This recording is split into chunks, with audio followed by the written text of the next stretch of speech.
Hello दोस्तों, तो आज की इस वीडियो में मैं सोल लैंड 2 की आगे की नॉवल को कंटिन्यू करने वाला हूँ।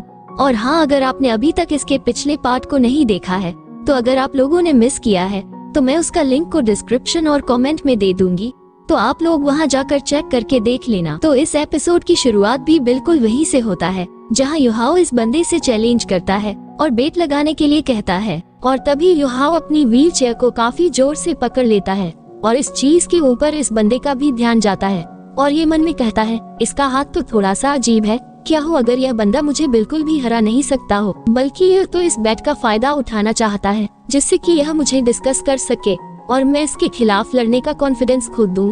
और तभी ये युहाओ के हाथ को कांपते हुए देखता है और युहाओ इसे ऐसी एक्टिंग करके दिखाता है जैसे कि ये कोई चीज इससे छिपा रहा हो, और बस युहाओ की ऐसी हालत को देख के ये बंदा काफी खुश हो जाता है और मन में कहता है, तुम्हारे ये सारे इशारे सिर्फ एक ही तरफ इशारा कर रहे हैं कि तुम्हें उससे बैट लगाने के भी का काबिल नहीं हो।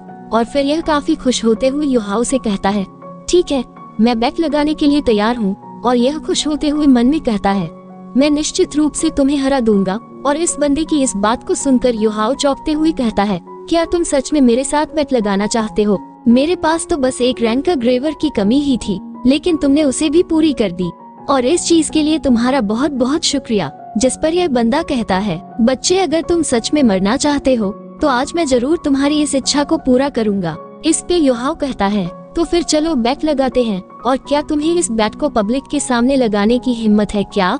और चलो शिशुई अलायंस को हमारा गवाह बनने दो, क्योंकि अगर ऐसा नहीं करते हैं तो तुम्हारा क्या पता कि हारने के बाद तुम अपनी बात से पलट जाओ।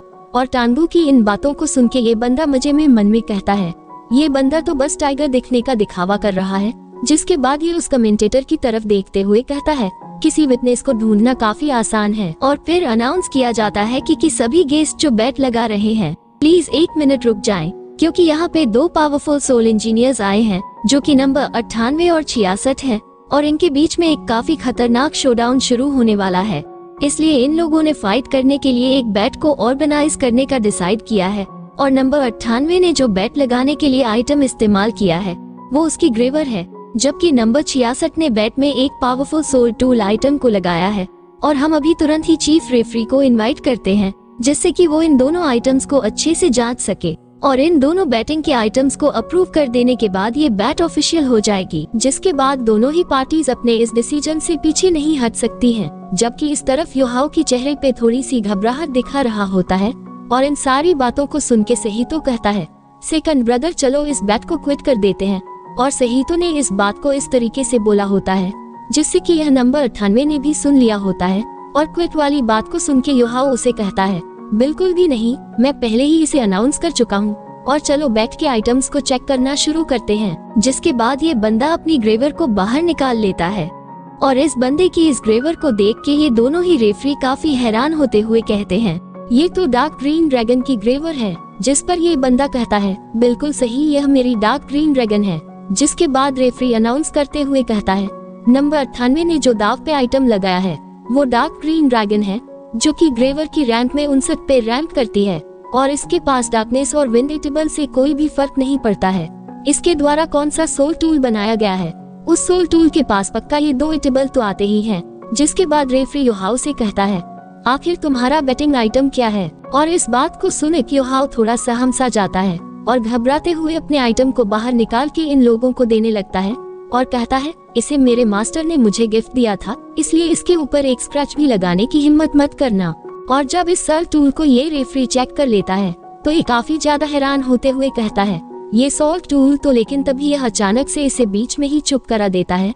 जबकि जो दूसरा रेफरी होता है वो सोचता है कि इस सोल टूल को तो वर्चस हॉल के हॉल मास्टर जिंग होम चन ने पर्सनली बनाया है, और यहाँ तक कि वैसे हम यह नहीं बता सकते हैं कि ये एक 9th रैंक का सोल टूल है, लेकिन बस इसकी कॉम्प्लेक्टेड से मुझे बस ऐसा ही लग रहा है कि यह रैंक 9 का सोल टूल ही होगा। जबकि इस तरफ ये नंबर 98 वाला बंदा चौंक जाता है और ये मन में कहता है, आखिर अचानक से ये दोनों इतनी गहरी सोच में क्यों पड़ गए। और फिर यह कहता है, तो फिर क्या अब हम अनाउंसमेंट कर सकते हैं और आप लोग बाहर नहीं हो सकते नहीं? तो जिसके बाद लॉर्ड शेन कहता है, कंटेस्टेंट नंबर 66 ने जिस आइटम को बैट पे लगाया है वो एक हाई रैंक सोल टूल है, और एक स्पेशल रीजन की वजह से इस आइटम के रैंक को सभी को नहीं बताया जा सकता है।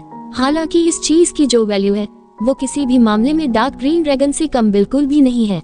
और दोनों आइटम्स को चेक करने के बाद इन दोनों पार्टीज के बीच की बेट अप्रूव हो चुकी है। और अगर अब तुम दोनों में से कोई भी अपने मन को बदलता है तो वह हमारे जीसुई अलायंस का दुश्मन बन जाएगा और हम किसी भी हाल में उसको हंट करके मार गिराए, फिर चाहे उसकी कीमत हमें कितनी ही बड़ी क्यों न चुकानी पड़े।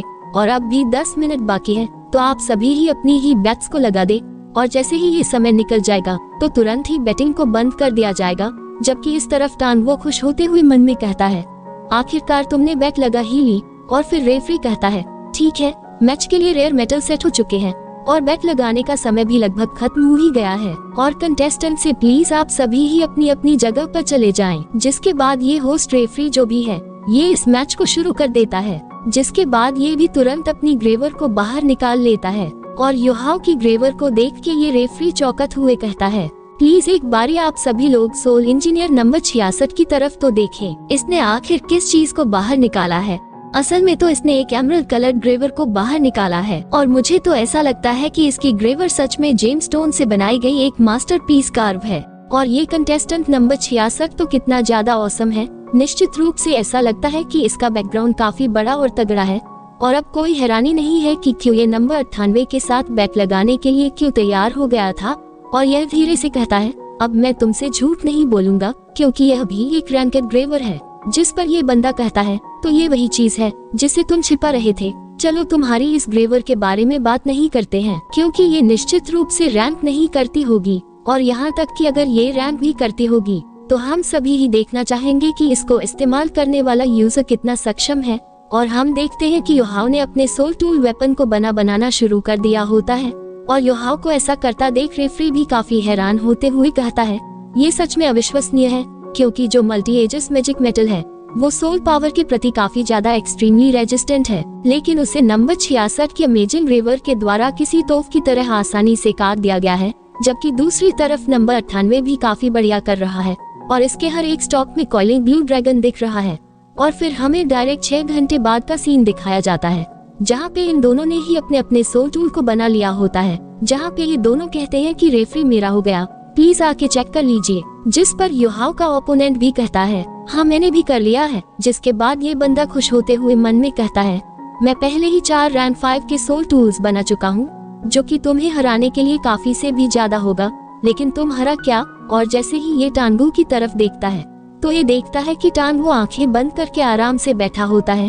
तो इस चीज को देख के ये बंदा चौंक हुए मन में कहता है, आखिर यह बंदा क्या कर रहा है। मैच खत्म होने को है और यह अब भी अपनी आंखों को बंद करके रेस्ट कर रहा है, जबकि इसकी टेबल पे जो चीज है वो सभी ही पार्ट्स हैं। और आखिर ये लड़का क्या करने की कोशिश कर रहा है और अभी तक क्यों एक भी फिनिश्ड प्रोडक्ट नहीं है। क्या इसके पास किसी तरीके का कोई स्पेशल मेथड है। लड़के, तुम एक काफी पावरफुल सोल टूल को इस्तेमाल करके मेरे लिए बाजी को पलटना चाहते हो, तो फिर देखो कि मैं कैसे तुम्हारी इस चाल को बेकार करता हूँ। जबकि इस तरफ सही तो योहाव की तरफ देखते हुए मन में कहता है, आखिर ये लिटिल जूनियर ब्रदर क्या कर रहा है और आखिर इसने क्यों होम चन ब्लेसिंग को दब पे लगाया जो कि एक रैंक 9 का सोल टूल है।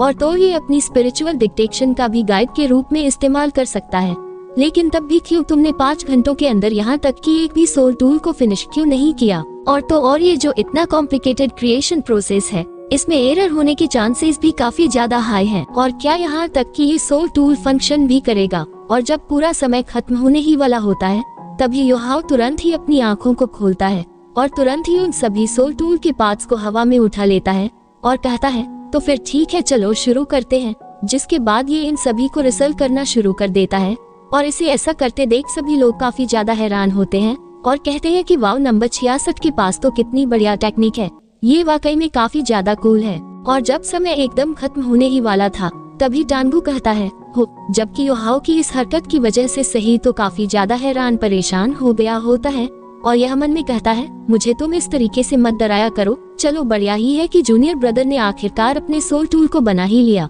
और एक बंदा कहता है, अगर मैं तुम जैसे बच्चे के ऊपर बैट लगाता तो शायद मेरे पास एक मौका होता जीतने का, लेकिन आखिर इसने क्या बनाया है। जबकि रेफरी मन में कहता है, बाकी के लोग आमतौर पर 70 से लेकर 80 सोल टूल्स तक बनाते हैं, लेकिन ये बच्चा सिर्फ एक ही सोल टूल के ऊपर पर निर्भर रहना चाहता है पूरी बाजी को पलटने के लिए। जबकि नंबर 98 सोचता है, क्या ये कोई शील्ड है और मैं सच में पता नहीं लगा पा रहा हूँ कि ये इसने आखिर क्या बनाया है। और रेफरी अनाउंस करते हुए कहता है समय खत्म हो चुका है, तो सभी पार्टिसिपेंट्स इंजीनियर्स अपने हाथों को चलाना बंद कर दीजिए और अब 3 जैसे आप सभी के क्रिएशंस को चेक करेंगे। तो ये नंबर 98 कहता है लड़की, क्या सच में तुम्हें ऐसा लगता है कि तुम इस डिफेंसिव आइटम को इस्तेमाल करके मुझे हरा सकते हो?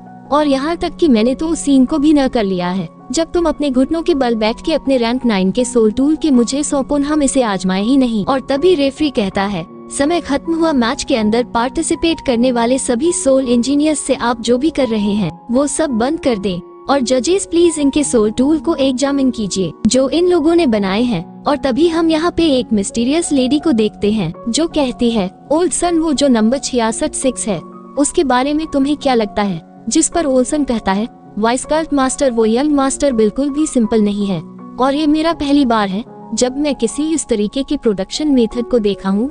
और उसके अंदर टोटल 17 कोर फॉर्मेशन है जिनमें से एक एनर्जी गैदरिंग कोर फॉर्मेशन है, जबकि बाकी के जो 16 कोर फॉर्मेशन है वो शायद रिबाउंडिंग रेज की है, जबकि जो बाहरी 6 फॉर्मेशन से है वो रिवर्स रिबाउंडिंग रेज हो सकती है जिनके पास शायद एब्जॉर्ब कैपेबिलिटीज हैं। और जब वाइज कल्ट मास्टर सुनती है कि उसके सोल टूल के पास रिबाउंड के साथ साथ एब्जॉर्ब की भी कैपेबिलिटीज हैं, तो ये हैरान होते हुए कहती है तो फिर उसका उद्देश्य क्या है? जिस पर ओल्ड सेन कहता है मैं इस चीज को लेकर श्योर तो नहीं हूँ, लेकिन इसके सोल टूल की जो कॉम्प्लेक्शन जरूर बनाना चाहूंगा।